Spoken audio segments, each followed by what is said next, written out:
Would you like to know why it takes Ken so long to build a motorcycle? I just went to put this battery box in, put a ghetto polish job on it.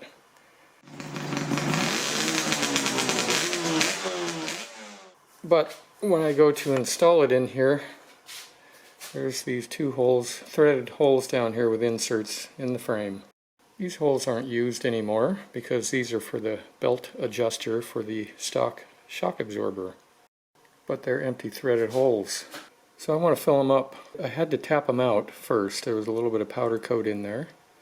Then go to the fastener inventory and I found these stainless steel fasteners. I purposely picked the ones that have the little lines on them because they don't show very well and these will be hidden.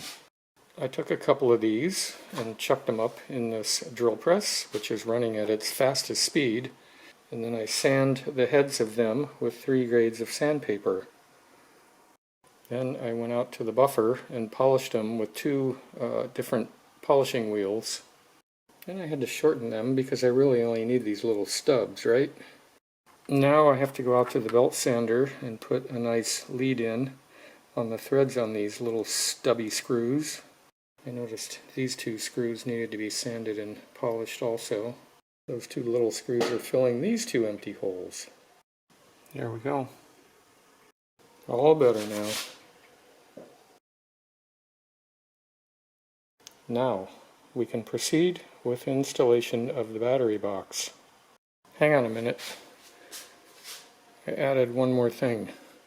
Put an extension of the oil tank overflow tube here, goes down there, and it terminates here. Now back to the battery box.